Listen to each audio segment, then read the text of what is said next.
Hello everyone and welcome back to my channel.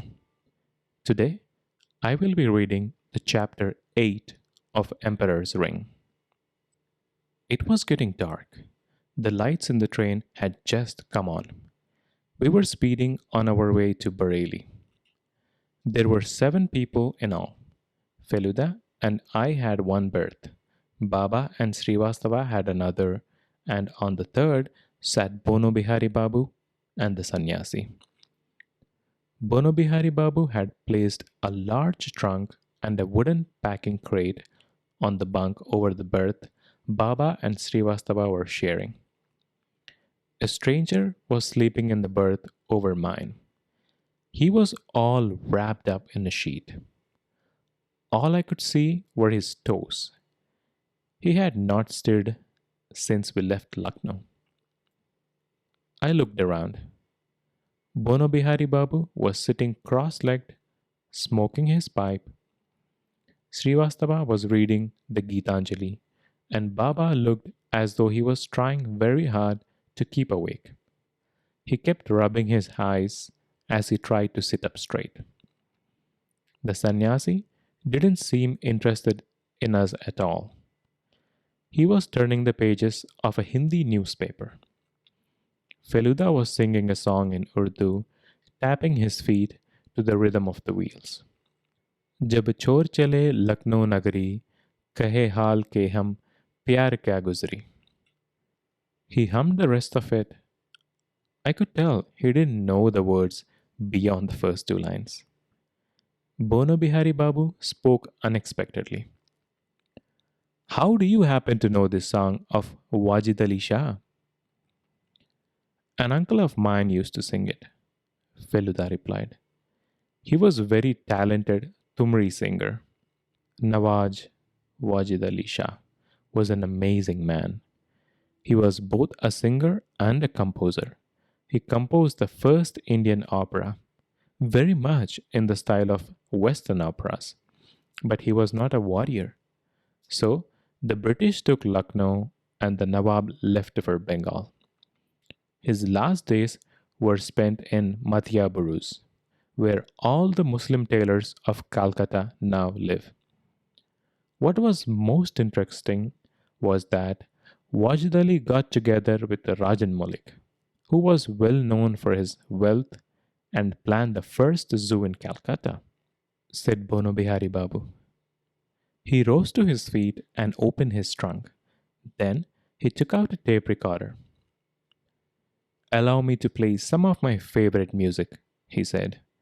He lifted the top and pressed a key. Something inside the recorder began whirring. If you really wish to enjoy this music, look out of the window. I did. In the quickly gathering dusk, I saw a whole jungle rush past our window, and from its depths came the harsh cry of a wildcat, or so it seemed. I have kept the volume low, said Bonobihari Babu. So it would seem as though the sound was coming from afar. The cat was followed by the hyena. It was fascinating. The train was tearing through a jungle, and it seemed as though the hyena's laugh was coming from outside, echoing through the trees. Then came a different sound. Grrr, grrr. My heart beat faster. Even the sannyasi had sat up and was listening intently. Rattlesnake, Bonobihari Babu explained. That noise might frighten you, but the snake makes it simply to let the other animals know of its existence, so that it doesn't get trampled on. You mean it wouldn't normally attack man? Baba asked. No, not normally, but then nor would any other snake. But if it was cornered and provoked, most certainly it would turn aggressive. For instance, if it was held captive in a small room and you happen to be in it, I'd say your chances of being attacked would be pretty strong. There is one other thing. These snakes can see in dark. He switched the recorder off and said, Unfortunately, the other inmates of my zoo are not represented here. Two of them, the spider and the scorpion, are of course totally silent. Now, if I get that python, I'm going to record its hiss. It felt weird to hear those sounds, said Baba. Yes, it must have done. But it is certainly different for me, you see. What you just heard to my ears is sweeter than music. Since I cannot take my animals with me when I travel, I carry their voices, so to speak. The train pulled in at Bareilly. A waiter came in with our dinner, and the sannyasi left. Having finished what was on his own plate, Feluda coolly helped himself to a leg of chicken from mine. Chicken is good for the brain when it's being exercised so much, he said by the way of explanation. I see. And I am not exercising my brain? No. For you, the whole thing's no more than a game.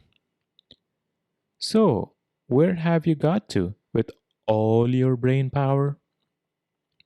Feluda lowered his voice so that only I could hear what he said.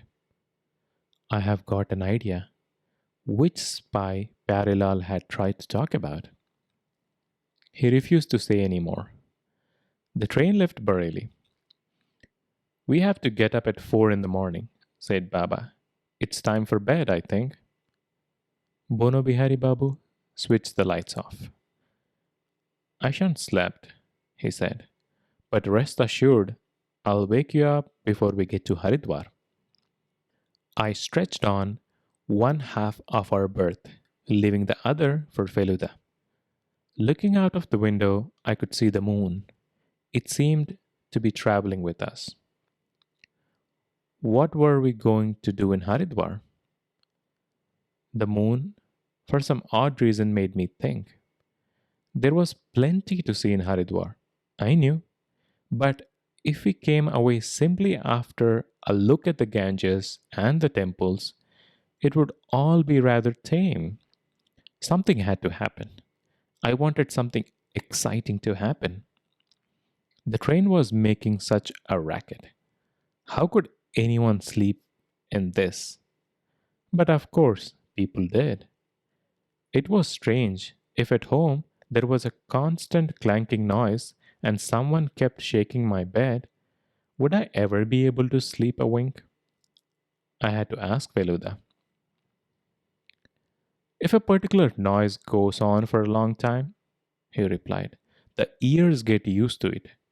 So, after a point, it doesn't disturb, and the rocking actually helps one to sleep. Haven't you seen babies being rocked to sleep? As a matter of fact, if the noise or the movement stopped, you would wake instantly, which is why, very often, one wakes up when a train stops at a station. Feluda was right. Soon my eyes grew heavy with sleep and I began to see things. For a minute, I thought the man who was sleeping on the upper berth climbed down and moved around in the compartment. Then I heard a laugh. It could have been a man or a hyena.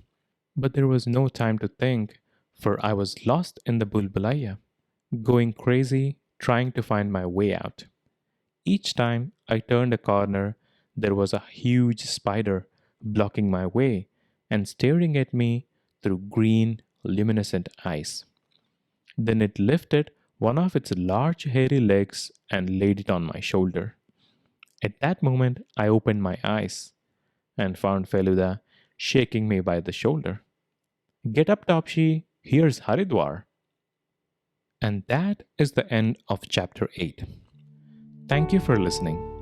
If you have enjoyed it, please like the video and subscribe to my channel. See you all in the next video.